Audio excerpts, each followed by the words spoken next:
Hello and welcome to the Trail and Adventure Motorbike Podcast with me, Clive Barber, and my good mate, Noel Tom. For the days when you can't ride your bike, there's always the Trail and Adventure Motorbike Podcast.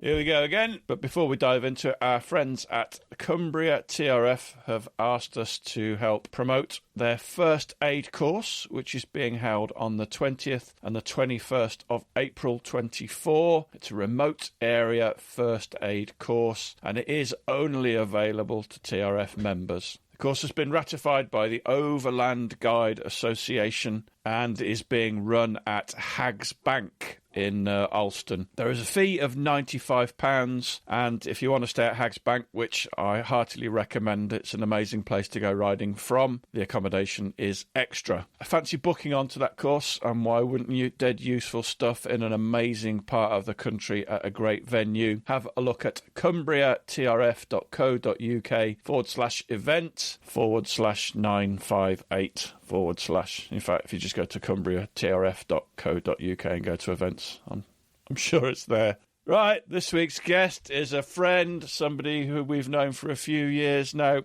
Fantastic bloke and runs a fantastic business. Please welcome Olly Crowie from Wrenchride. If you're ever looking for bike parts or advice or a full bike build, Olly is the man to go to. Right, let's get on with it.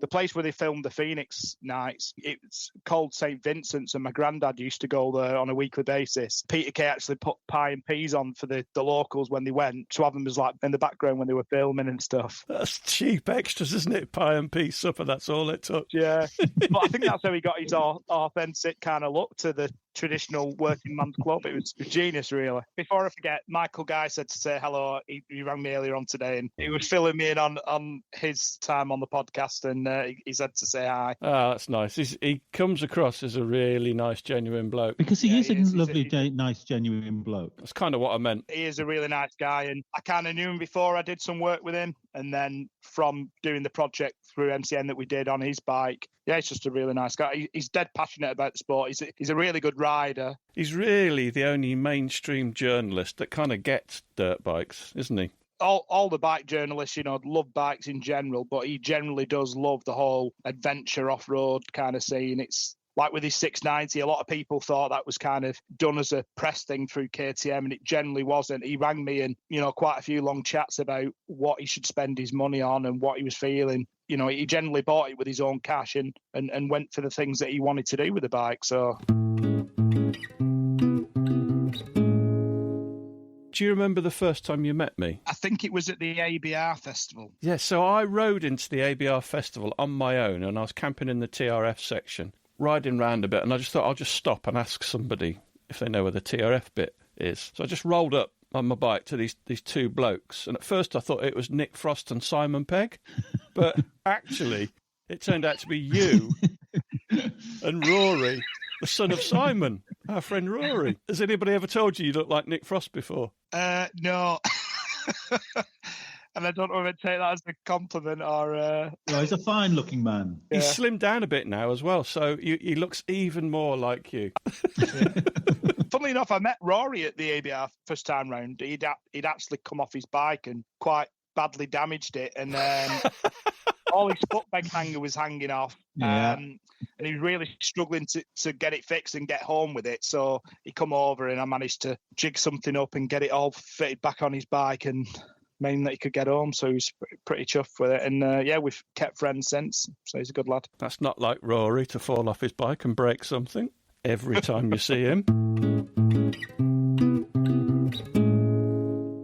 Tell us who you are and tell us why we're talking to you and about the business that you run. My name's Olly, and I run a business called Wrenchride, based in Manchester. I cover all of the UK, and I specialise in adventure, rally and enduro bikes. I sell parts, I build bikes, I sometimes go and work as a rally mechanic for Desert Rose, and that's pretty much it. Is that your background then, as mechanicking? Mechanical, electrical engineering. is my background. Your business online is wrenchride.co.uk. How long's that been going for? The actual website and the way I rebranded the business, coming up to 4 years, and then the business has been going a bit longer than that. I kind of always built bikes, and I built some cars and stuff, dabbled in parts here and there quite a few years previous while I was doing an engineering job role. My passion that I wanted to go into and start the business, and I just bit the bullet one day and went all right. We'll talk a bit more about the business anyway, but how did you get into bikes in the first place? I'd probably say I started riding when my friends had Kawasaki's KLX 80s and KLX 125s and stuff. Back in the 80s and 90s, you just razz across fields and through woods, and you never really got any mither about it. 60s and 70s for me and Noel. From that, I kind of got my passion for bikes, as you normally do when you get into your early teens. It was all about the cars and modifying cars, and then as I went into my early 20s, I went more into the classical stuff. So I was kind of doing bikes and classic cars. And then classical cars are hard to work on because you can think you're getting a good project, and then it's only when you start stripping it down, you start realising how much work it is. And, you can turn a bike around potentially within a couple of weeks to a month on a restoration or a build. Whereas a car, you can be into one restoration on a car for coming up to a year plus. And it's just a bit tedious. So I ended up going more into the bike stuff. I used to do a lot of road riding, a lot of like long distance adventure stuff. So many trips to Europe and the lakes and Scotland. And then I started riding more enduro stuff, went into like the all-terrain rally challenge, started doing that kind of stuff. Went from there, really. Kind of, the tech opened up and people started getting more into the adventure sector. I'd built a few kind of rally bikes for friends and stuff, and then started building bikes for customers. And then really from setting the business up, it just went from that to building loads of adventure bikes and loads of rally bikes, to be honest. I'd say this last year, I've probably built more adventure bikes than rally bikes because they don't get a lot of time. They kind of want to build a bike that they can get the most use out of. Digital road books that can also double up as sat-nav device, or they can call the friends, do some video stuff, and then kind of go away on a trip to France, do the tech one weekend, but then do a rally in Wales the week after, and so on. So people kind of want one bike that does more, and with the 690 and the 701 kind of bikes, it's kind of a no-brainer for somebody that's only got a limited budget of so much and wants one bike. So this is people coming to you with bog standard bikes that they bought, and you're modifying them. Yeah, so customers will approach me and say, I want to get into this kind of sport, rallying or adventure riding. These are my bikes that I've been thinking of. Can you give me any advice on that? And normally I'll sit down and have a decent phone conversation with them and kind of talk to them about what trips they've got coming up, what events they'd like to do, what kind of riding level they're at, and what kind of bikes they've had previously. And then I'll chuck some ideas out to them and kind of suggest the kind of right bikes to be looking at for them, and then give them the pros and cons on what accessories would make that particular bike better, things that they have to do from the off of getting that bike, whether I can provide them the whole package or whether they go and buy the bike first and then come to me. So a lot of people on the KTM side of things, I'll source the bike from, I work with KTM dealers throughout the UK and Husqvarna dealers as well. Get the bike sorted from, the bike comes direct from the dealer to me. I then build the bike, and then the first time they see it is when either they pick it up from the workshop or my courier drops it off for them directly. I would love to do this. Must be very satisfying for you, must it, to sort of to transform these bikes? Yeah, it is. When it's a custom build, the ones where they kind of say, here's my budget, you build the best bike for me and leave it to it, they're really good because I kind of feel that they get the better product at the end of the build, because I kind of do make it bespoke. We normally finish it off with custom decals and things like that to make the bike slightly individual to them. It's really nice when they do pick the bike up or drop it off and to see the face at the end of it. And then the pictures after as well, to see them actually go on the adventures and actually riding the bike is nice. There's a flip side to that though as well, where I've built bikes for people in the past. There's a few where money's been no object and they've really gone to town on the bikes. They've looked absolutely fantastic at the end of it. I drop them off and 12 to 18 months later, it's still sat there with like 10 miles on it. And they'll ring me up, yeah, I'm not using this bike, and I'll sell it on. And that's a bit sad when that happens. Have you ever been asked to transform something wholly unsuitable? Like a GS or something like that? We'll be right back after this quick ad break. We've been hearing quite a lot about travelling through Central America in some recent episodes. Well, Andre from Peak Motorcycles has worked out the details to run some fly ride tours, which he mentioned in Season 5, Episode 12 last year. There are 2 tours in the first weeks of May 24, which are 8 nights in Colombia with 6 days of riding. Check out peakmotorcycles.com and click Colombia 2024 for more details. These are really well-priced tours. Colombia and Medellin sound absolutely fantastic. So if you fancy a bit of that, get in touch with Andre. I have, but I tend to stick to what I'm good at. So KTM group in general, so all KTM's Husqvarnas in now what we call gas.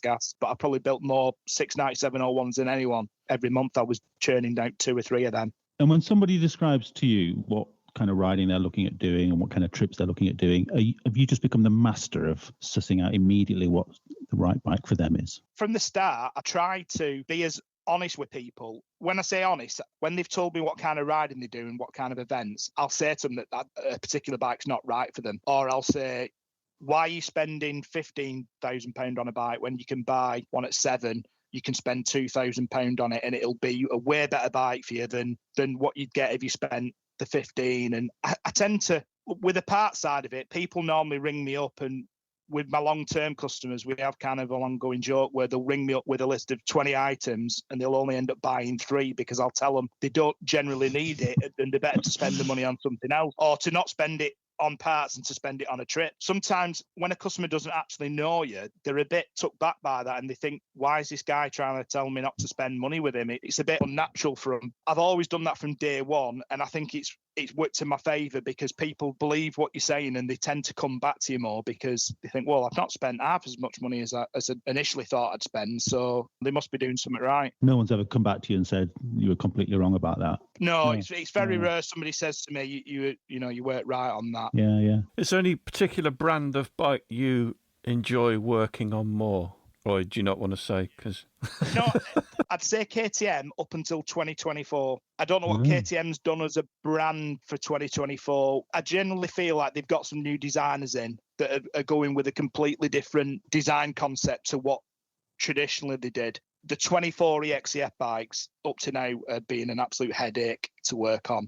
Manufacture parts for the way that they've designed certain things is just mind-boggling. It's like they've either gone back in time with bike design or they've generally done it to make you not modify the bike or change it in any way. The tank on the 4-stroke enduro bikes now, traditionally it was like you take the seat off, it was one bolt, you disconnect the fuel connector and you kind of pulled the tank off. Now, the fuel pipe actually runs from where the electrical connector used to be, and it actually goes through the frame back down to the throttle body to connect off the throttle body. So to take the tank off, you have to pull that pipe back through the frame, and then to put it back on, you have to put it back through. It's just so awkward. I've got a 2005 EXC. As you say, you remove 3 bolts and you've effectively stripped the bike down. The seat's off, the tank's off. Well, the old bash plate, one Zeus fastener on the really early EXC. Exactly, yeah. Mine was, it's got a bit of plastic you took under a part of the chassis at the back, and then you turn that Zeus clip on and that's it. On the flip side, like I said, with KTMs,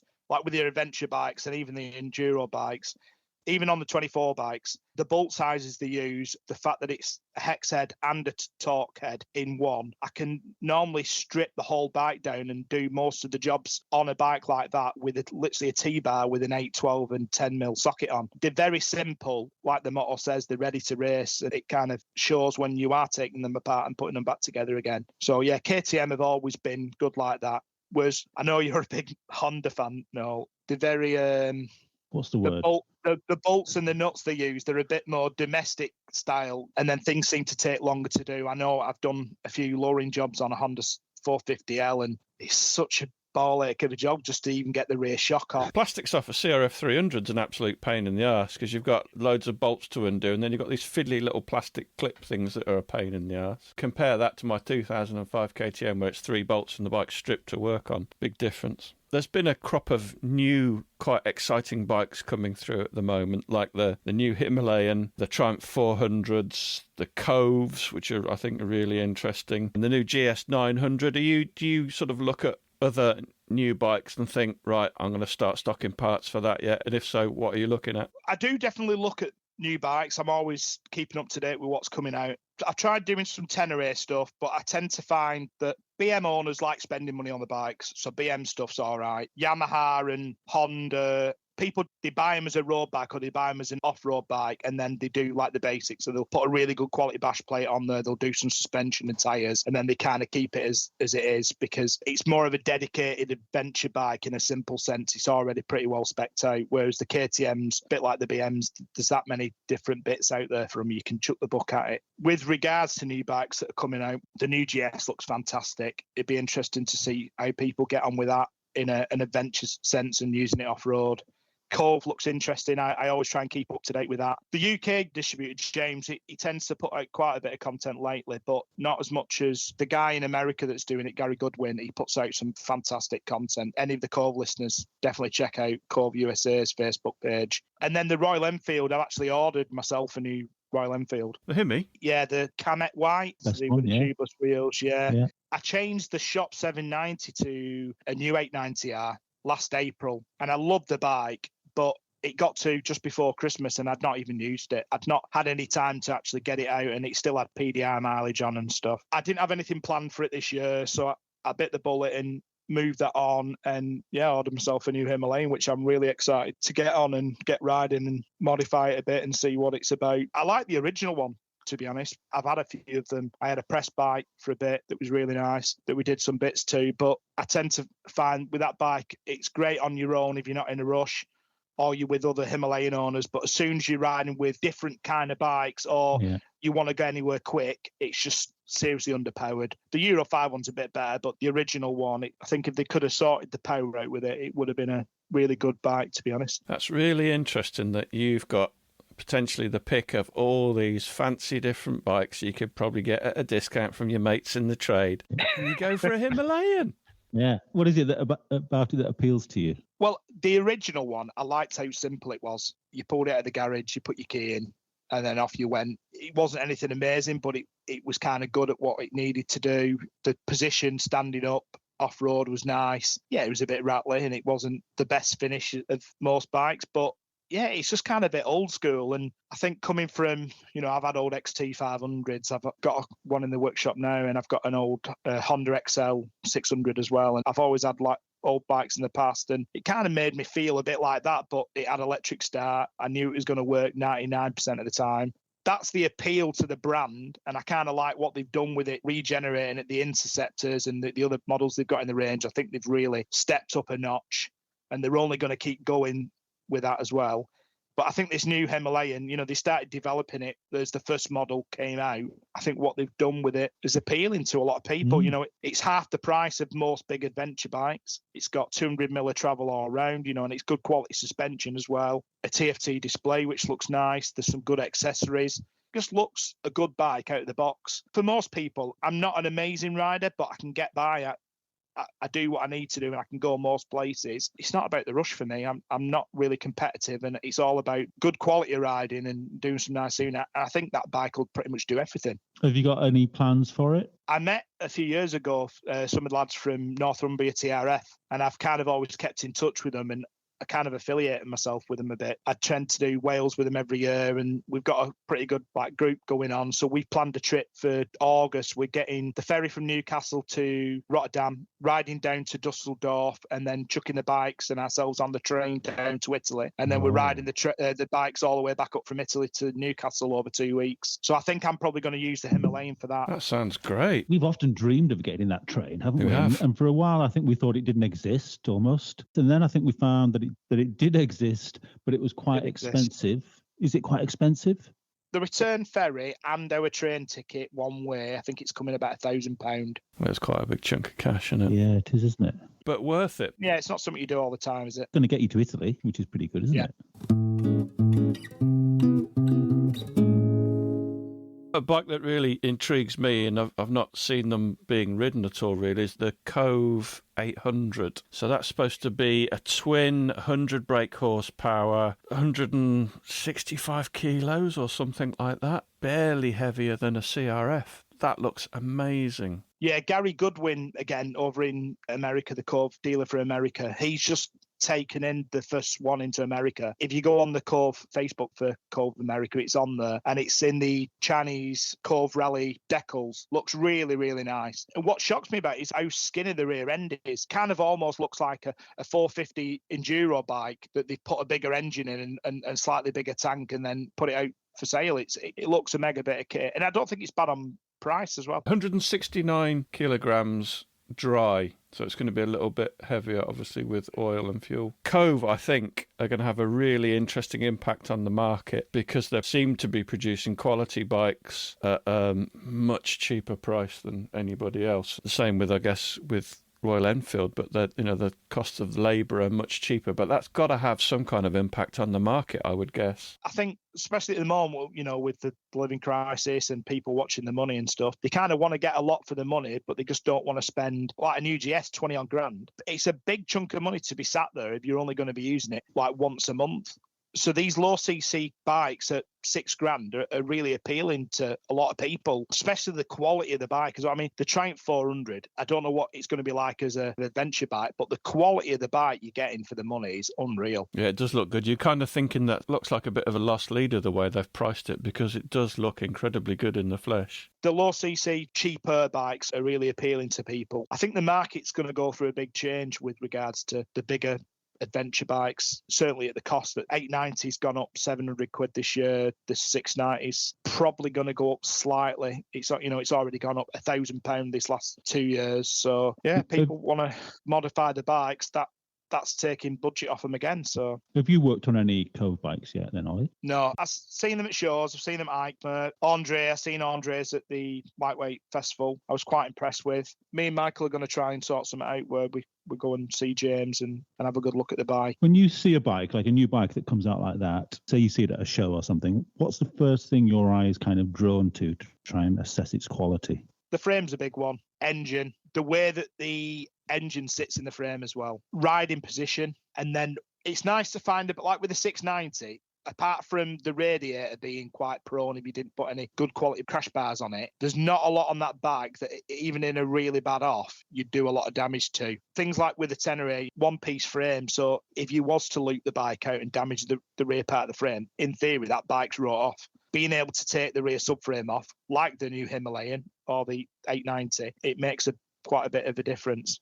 Let's get back to the business. So you build bikes for people, and I'm guessing that's kind of the majority of the work that you do, but you also do servicing and you have the online shop as well. Yeah, servicing I tend to not do as much of. I'll do it, but it depends on the diary. Normally the diary's booked up 2 months in advance on the build front. And because there is only me, I have to make time to not only do emails, phone calls, website updates, having stock in for when people buy it. I deal with pretty much most of the big brands within the adventure rally sector. Rebel X, I'm the distributor and the authorised builder for Raid Garage. And then Nomad Adventure in the Netherlands, I've dealt with them a long time. I took over Nomad UK just before Christmas, I think it was. Was it a year ago? I lose track now, innit? But I run Nomad Adventure UK as well. So I'm having to manage that business. And then I also the C Concepts importer and distributor for the UK. So I also try and do all that while I'm doing bike builds. I've got a seat concept seat. Wonderful thing. You didn't pay for it though, did you? You inherited it. It came with the bike. It. Yeah. You wouldn't have bought one because they're quite expensive. I've always used them and I've always put them on customers' bikes. And Gary Pitchford, my friend that owned Adventure Bike Warehouse, was the original import and dealer for them. But I used to promote them to customers and put them on all the builds, and I used to use them on my bikes. So when he got rid of the business, naturally come over to me and I carried on importing them, and I've got a pretty good relationship with Seat Concepts. But I think what I like about your business, Ollie, and the reviews online confirm this, is that you seem to only sell stuff that you believed in. Because I bought quite a few bits and pieces off you over the years, and you only sell stuff that you rate and trust. Yeah, I deal with pretty much everyone. I'd probably say I sell 98% of products but I don't put everything on the website. So for new customers or my existing customers, I'll say to them, and my existing customers know this, if there's anything you want and it's not on the website, ring me up, because I'll either know the right place to get it, I'll sell it myself and I can get it you in and I'll look after you on it, or there's a reason I don't deal with it, it's because it's rubbish, you're better with another product. And if I recommend another product, it's not necessarily because it's dearer and I get a better margin in it, it's because I've tried it myself and I know it works better for what it's intended for. If I sell something, but then I know of a product that I don't deal with and I think it's better for the customer, I'll openly say, listen, I sell this, but I think you're better getting that product. If you ring them up and deal with them, they'll sort you out. Prime example is like exhaust for 69701s. A lot of people go with a product called Wings Exhaust. It's owned by a guy called Garads in Lithuania. And he's a really good guy. He's dead nice to deal with. He'll give me a bit of margin, but for what it is, I'd rather the customer go direct. They can get it within a few days. I know they're getting a good product and I'll certainly recommend it. I think he appreciates that and customers like it because I tell them how much it's going to cost them when they get it into the UK and they feel that I'm not ripping them off by trying to sell them one of the exhausts that I can sell. Do you do much for the CRF? All these service products, suspension products from K-Tech, but people tend to go with either the stuff from Wrenchride because, you know, John Mitchelton loves the CRF and he really gone to town on designing a good quality product for that. Bash plates, linkage guards, rear rack seats. And the main thing on that bike for anyone is suspension. You need to sort your suspension out from day one. I say you need to sort it out. That's wrong. I'm going against what I believe in, really. You should sort it out if you're doing a lot of off-road. If you're just a general bobbing along rider that's just going to do some going out on a Sunday, going to a cafe and then doing a general green lane, then you might like the soft suspension. I've got some scenarios now. I'm not going to give you very long to think about these. I've got 3 different scenarios and you've got to tell me within 10 seconds which bike you're going to recommend and build for me. So scenario number 1, I want to go and do some fairly gnarly trail riding in the UK, including the Wales, Tet and in the Lake District. What bike should I buy? Are you riding on your own? How are you getting there? Are you vanning it or are you riding there from home? I'm riding there from home. How good a rider are you? I'm average, I would say. Average rider. I'm not. I'm just as part of the scenario. I'm like godlike. Yeah, scenario. Absolutely a legend. You're a decent rider. You're riding there and you're doing some gnarly stuff in Wales. Come on. I've got to rush you. 69701's probably a perfect bike for it. The new Himalayan. That might be the answer for every one of my scenarios. Well, I was going to say, but you can see why Ollie would want to have a longer chat with someone to work out just what sort of person they are, what sort of riding they like to do. Yeah, and what bikes you've had before, what your budget is. More nuanced than you're imagining. It's a game. You're playing a game. Scenario number 2. I've hardly ever ridden a motorcycle before, but I've decided I'm young and I'm foolish and I'm going to head on a round the world trip. What bike am I going to buy? 300L, Himalayan. Yeah, I think if you're a new rider and you've not done a lot of mileage, the old Tenere, 660 Tenere is a good bike. I'm trying to be more specific in this question, but generally I'm trying to think of what kind of riding and riders do you recommend BMWs to?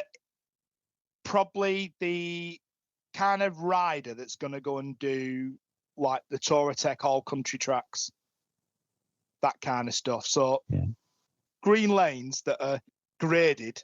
Yeah. And they go through some nice scenery. GS is they can ride them on some gnarly stuff. You've seen what GS Trophy does and what have you. But I think generally for a GS, if you've never done any off-roading before, you kind of want to be doing ACT stuff. And maybe a better way of phrasing the question is the answer to any question ever a 1200 or a 1250 GS? No. only if you're doing pure like traveling, if you're doing long distance traveling, in my opinion, there's no better bike than a GS. Okay. Nothing overtakes like a GS. All right. Having that 30-litre tank, that engine's fantastic. They're just a really good travel bike. I think if you're a good off-road rider, potentially you can throw that into the mix, but they do need setting up differently. And it's a lot of money to fix if you damage it quite badly. Well, I mean, as soon as I've got you on the line, I have to ask, don't I, Clive? I have to ask him, is the answer to any question ever an 800 GS? No. Oh, shit. No.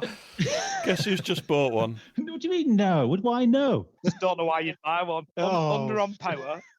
heavy. I just don't know why they even designed it, really. No, well, I'm about to find out. I mean, I don't mind it, but I don't know why you buy it. You just buy a GS 1150 or a 1200 or a 1250. He's just sold his 1150 to buy the 800. Yeah, I think that was a mistake.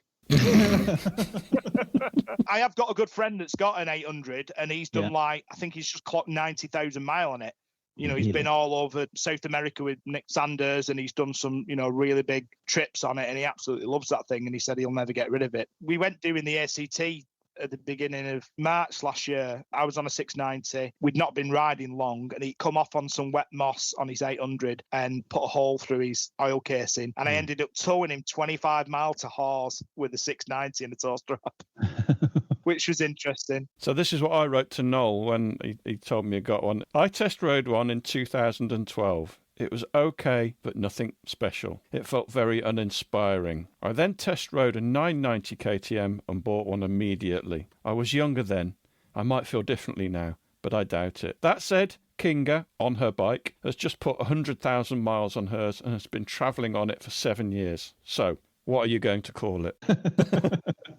I think there's no wrong bike. It's whatever you feels right for you. I think you'll find on this podcast there's loads of wrong bikes. Yeah, but I'm not a big fan of the 990 though. I know you like your 990, didn't you? I loved it, yeah. I just find them extremely heavy, awful to work on. So if something's really difficult to work on, Ollie, can you really fall out of love with it quite quickly? Yeah, very quickly. I was going to say, we've got one more scenario. It's hard just doing scenarios. When a customer rings up, you go through a series of questions and you have a good chat. Most conversations with customers about bike choices and potential builds and stuff like that, I can be on the phone for probably an hour going over loads of different subjects with them, and most of the time it works and sometimes it doesn't. If somebody's got an idea of a bike they want in their head, it doesn't matter what you say to them. If they want a GS 800, they're going to buy one. Well, the truth of the matter is, Ollie, it's my podcast, it's my rules. This is the game we're playing. Right, you've got 10 seconds. I'm a shit-hot amateur racer. Yeah. I've done loads of enduros. I'm fast as fuck, and I've decided that I want to get into the big African-style rallies, like rallies in Morocco and things like that. Yeah. What bike should I get? Just get a 450 rally bike. If you're going to buy a 450 enduro bike and spec it up to do these big events like eco races and stuff, you're probably going to spend 20 grand anyway. In fact, probably more than that now, because you're talking over 11.5 grand for a new 450. Although the 450 rallies have gone up, you could probably buy a used 450 rally with, not bad hours on, that's been really well looked after for low 20s, mid 20s. I think you're probably better long term buying the 450 rally bike.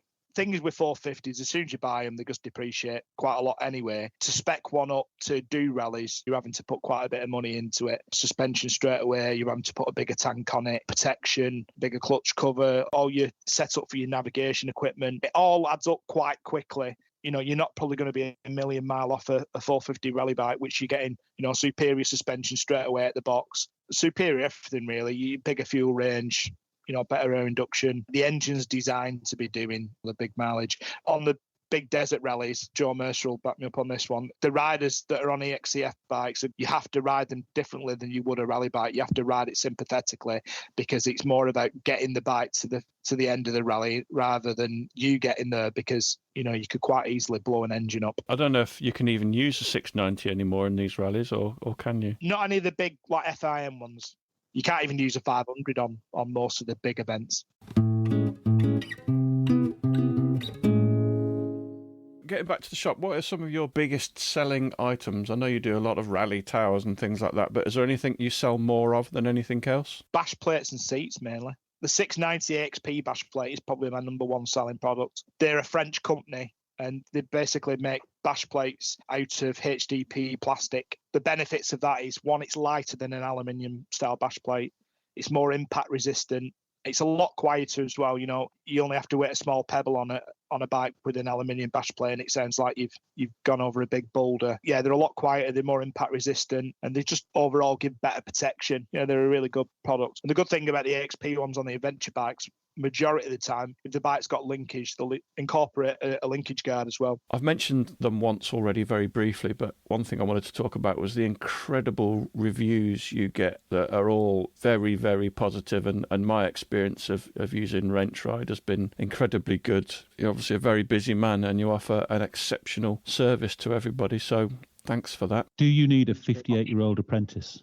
To be honest, I could do with somebody coming on board. Yeah. Okay, I'll see you next Tuesday. The only thing I just always try and get across to customers is just that I tend to find that people go online, they get a bike or they're interested in the bike, they go online and there's loads of content on there and people read loads of stuff about, oh, you should do this when you get the bike and you should do that. And, the CRF 300 is a prime example. When that first come out, every man and his dog was going on about, you need to change the handlebars, you need to do this, you need to do that. And before people have even got the bike, they're having to spend another $3,000 on it, according to what Joe Blogs on Facebook has said. And not everybody needs to do that. And this is why I have a good conversation with people, because somebody might be perfectly fine with a stock bike and just a bit of luggage on, whereas somebody that really wants to push themselves on the bike and do certain events with it, then they're going to have to spend on suspension, they're going to have to spend on protection for the bikes and so on and so forth. People are too eager to go on and spend money when they've actually just had a chat with someone. So, my phone's always on and people can always ring me if they want any advice.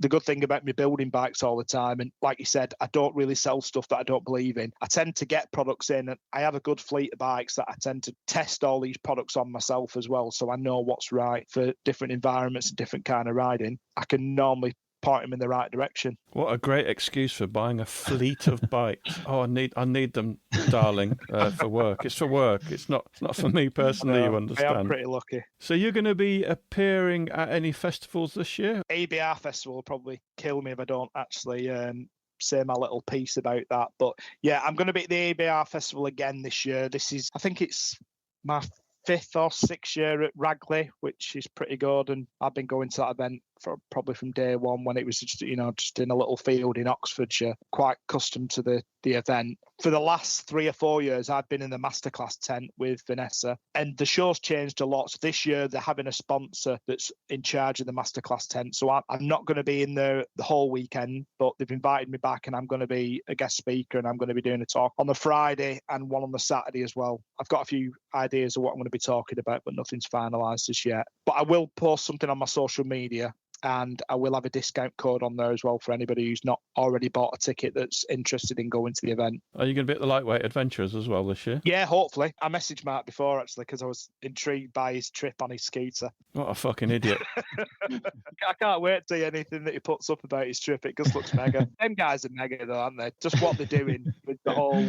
they're not bothered, are they? If I'm honest, I find the whole social media thing quite hard work and draining for me. I'm not really one of these... you mean draining to sort of join in with, or just to look at and... Yeah, I don't know how to come across, but I don't want to come across like I'm like having a go at anyone, but I find the whole social media thing quite hard to deal with, because sometimes I find it ungenuine. I tend to find, like with my social media, it's not the greatest, but the reason it's not the greatest is because there's literally me doing like the running of the business and everything else. So for me to take time to actually do social media is quite hard, and it's something I've not really got time to do. When I've got things to tell people or I've got stuff to post, I'll try and put it on there when I can. But I tend to find that people look at it and think, well, he's not posting, so he mustn't be busy, or he can't be any good, or he's not this. And if anything, it's the opposite. It's because I'm that busy, I don't have time to do it. And I think sometimes people, they see a lot of these social media characters and they get a wrong perspective. What people have got to remember is they're doing social media as a job or as a full-time kind of thing,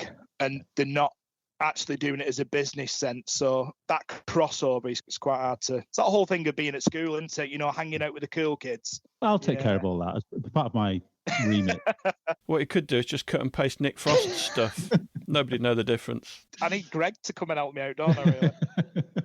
I tend to see, though, if I do some like stuff with MCN, or when I did stuff with Olly, and see, it's funny how your social interest goes up, though. The adventure sector and even the rally community, it's as much as there's a lot of people within it, it's quite a small community, as in like everybody tends to know everyone. On the rally sector, like everybody knows everyone.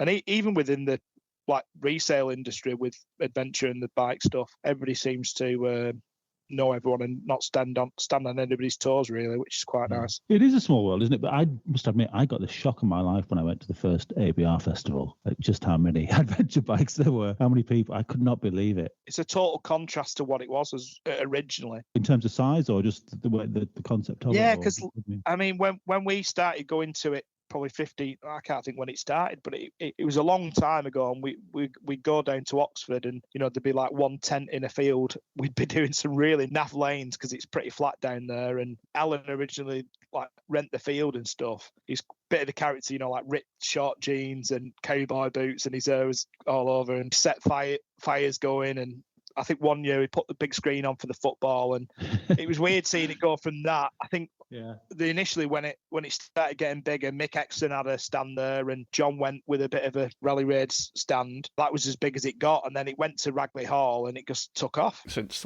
2000, and whenever Charlie and you, and the whole adventure bike thing just got absolutely massive, hasn't it? So a massive thanks to Ollie for doing that. Really enjoyed catching up with him. He's a good bloke and he runs a great business, so please use him when you need to. Right, so that's episode 99 out of the way. We've got several amazing things lined up for our 100th episode. Now, if all goes to plan, it's going to be a 3-parter, and I think you're going to love it. There may be a bit of a break as well, because we've got quite a lot to do for our 100th episode, so it may take a little while, so there may be a bit of downtime. All right, catch you later. Thanks for listening. We really appreciate your support. Don't forget you can follow us on Facebook and Instagram, and if you really appreciate what we do, you could consider supporting us on Patreon or buy us a coffee. Links are available on our website, which is tampodcast.com, tampodcast.com, where we also have a limited selection of branded stuff. But either way, please keep listening and spreading the word. See you next time.